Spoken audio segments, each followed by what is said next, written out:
The Adventures of David Perkins. Like, subscribe, comment.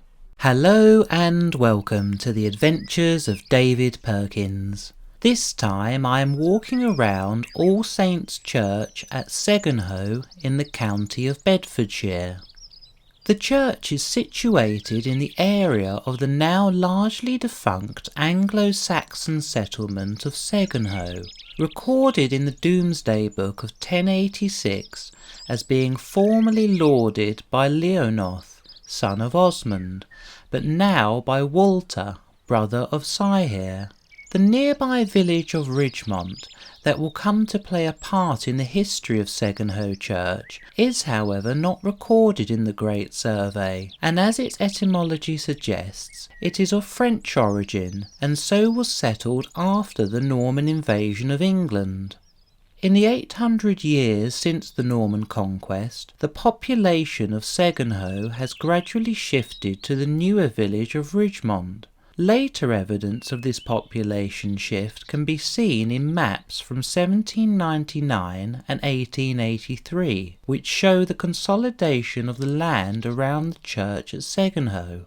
The earliest architecture of the church is the pre-Norman 11th century window on the north wall of the chancel.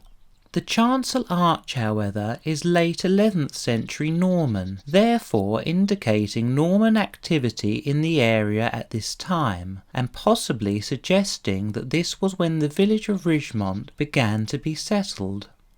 The original Anglo-Saxon structure of the church had been made using brown cobbles, however ironstone would largely be used from the 12th century onwards.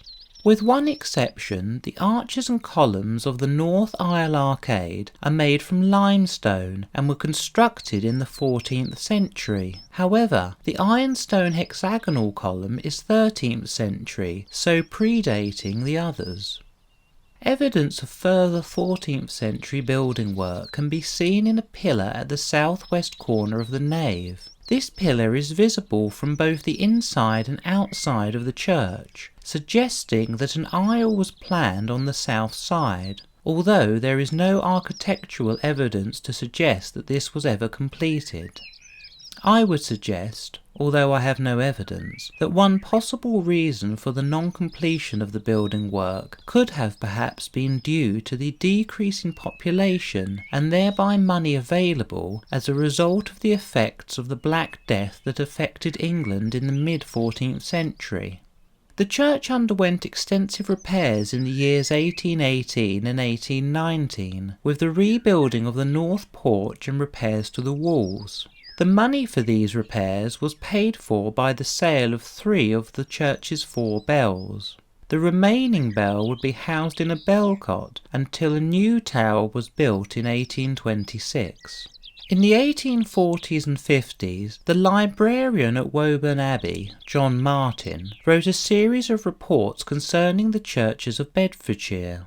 In a report published on the 6th of September 1845, Martin wrote of Segenhoe Church that the original massive oak benches on which the rich and poor could once sit together have been either entirely swept away or mutilated past repair, and that the church font was miserably encrusted with whitewash. Yet despite this, Martin states of the church that the whole was in a very decent state, and the churchyard in good order.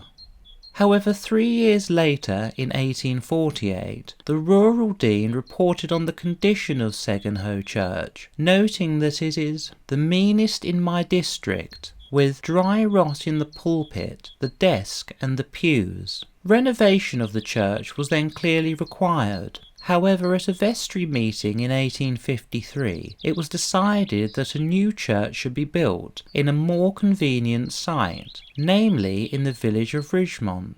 And so when the new church was completed and consecrated on the 1st of November 1855, Segenhoe Church was repurposed as a mortuary chapel. The church was declared redundant in 1968 and has since gradually fallen into its current state of ruin.